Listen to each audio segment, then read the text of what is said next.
Bismillahirrahmanirrahim. Assalamualaikum warahmatullahi wabarakatuh. Alhamdulillahirrahmanirrahim. Insya Allah, kali ini kita akan membahas bagaimana memprediksi pH menggunakan larutan indikator dan proyek pH.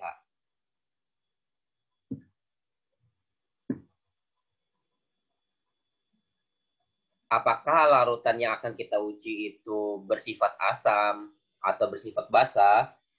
Itu salah satunya bisa menggunakan larutan indikator dan proyek pH.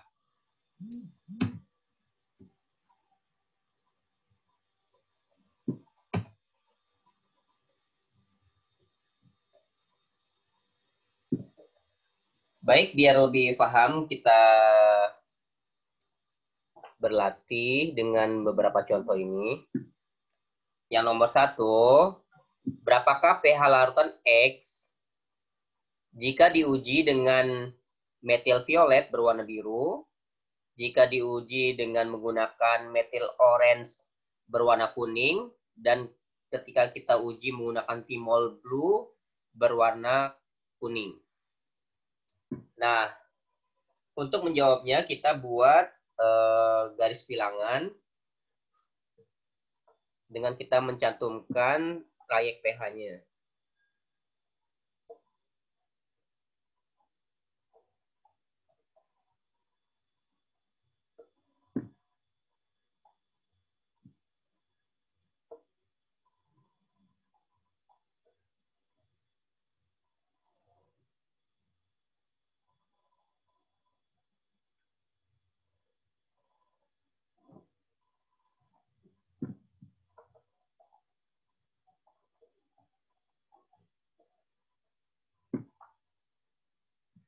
Nah, kita lihat metil violet di sini. Metil violet itu dari 0 sampai 1,6. Jadi kita buat garis bilangan.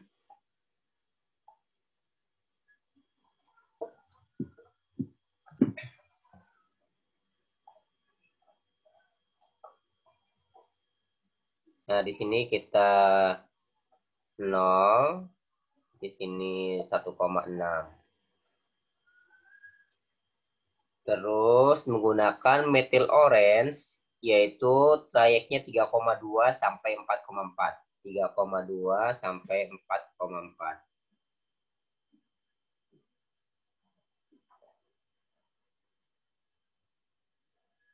Ini anggap skalanya sama ya. Terus menggunakan timol blue-nya yang ini. Timol blue-nya yang ini dari 8,0 sampai 9,6. 8,0 sampai 9,6. Nah, kita lihat dengan menggunakan metil violet itu berwarna biru. Berarti kalau misalnya dia ada di atas, maksudnya yang di paling besar, berarti kita arahkan lebih dari. Berarti lebih dari 1,6. Nah, ini menggunakan larutan yang pertama. Menggunakan larutan indikator yang kedua, yaitu metil orange, ternyata memiliki warna kuning. Nah, karena warna kuning, berarti ini kan warna yang paling tinggi ya. Berarti lebih dari 4,4.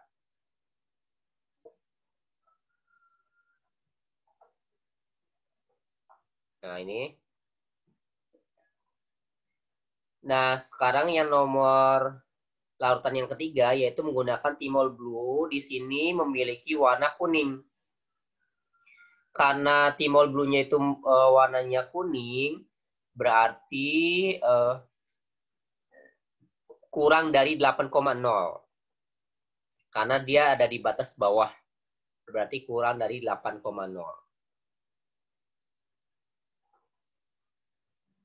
Nah.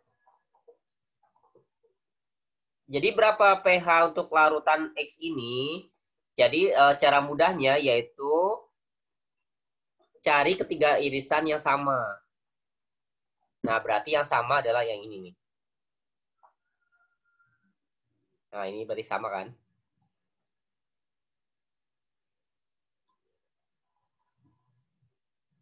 Jadi larutan X memiliki pH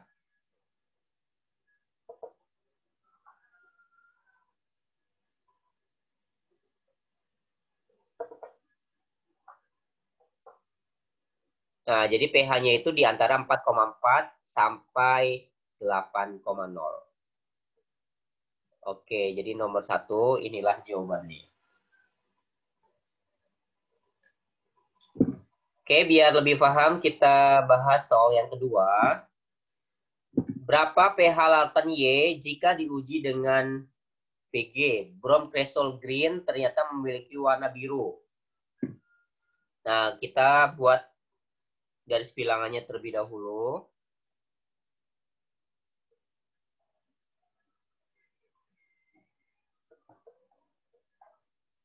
Nah, ini ya brom crystal hijau atau green 3,8 sampai 5,4.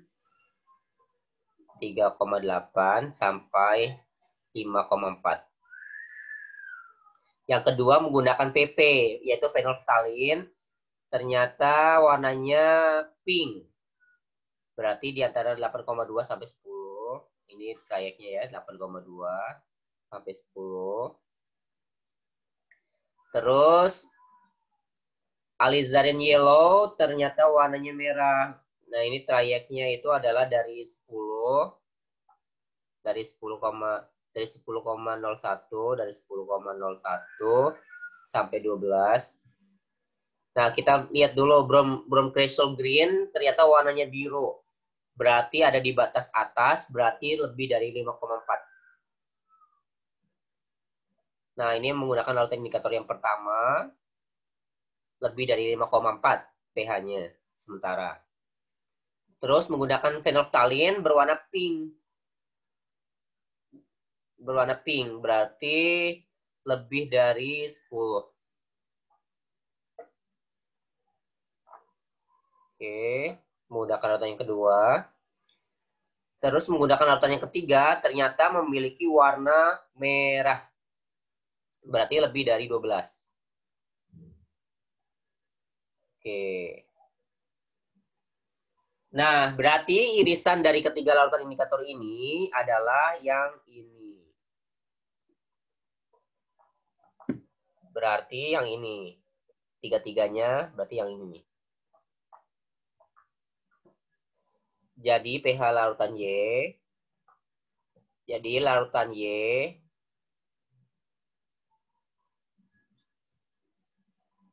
memiliki pH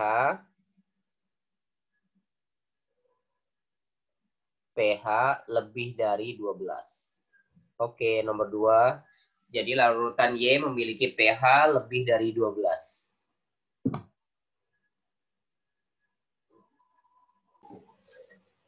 Baik, biar lebih paham kita ke latihan yang ketiga, contoh yang ketiga. Di sini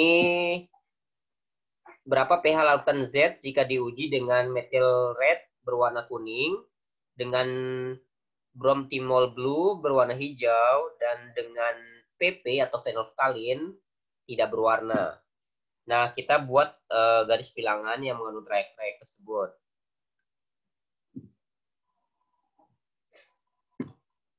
Oke, kita lihat metil merah. Metil merah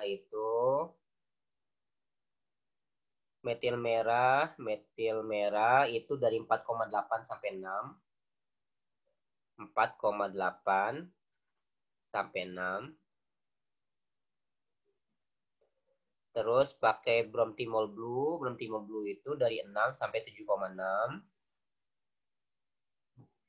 7,6. Terus phenolphthalein itu dari 8,2 sampai 10. 8,2 sampai 10. Oke, kita lihat. Dengan menggunakan methyl red, itu berwarna kuning. Methyl red berwarna kuning. Berarti batas atas berarti lebih dari 6 ya. Berarti lebih dari 6. Oke, ini menggunakan larutan indikator yang pertama, lebih dari 6, sementara pH-nya. Menggunakan larutan indikator yang kedua dengan menggunakan Bromtimol Blue itu ternyata warnanya hijau. Nah, di sini yellow dan biru. Nah, hijau itu adalah warna gabungan antara yellow dan blue. Berarti pH-nya itu di antara 6 sampai 7,6. Nah, berarti ini. Berarti di antara 6 sampai 7,6. Nah, ini menggunakan larutan indikator yang kedua. Oke, yang ketiga menggunakan larutan indikator fenolftalin tidak berwarna. Tidak berwarna berarti ada di batas bawah. Berarti kurang dari 8,2. Berarti kurang dari 8,2.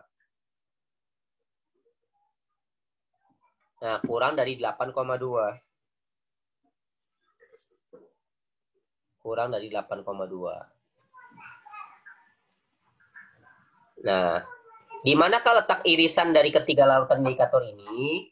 Berarti letak irisannya ada di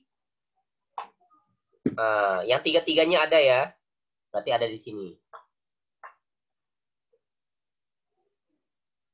Nah, berarti ada di sini.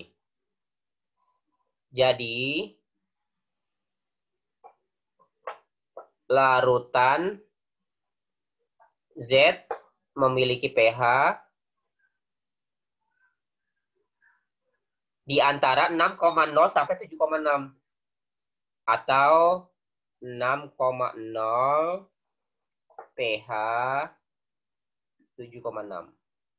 Jadi pH-nya itu di antara 6 dan 7,6. Oke, mudah-mudahan dengan adanya 3 contoh ini kita bisa paham bagaimana memprediksi pH larutan yang belum diketahui pH-nya dengan menggunakan larutan indikator. Semoga bermanfaat. Assalamualaikum warahmatullahi wabarakatuh.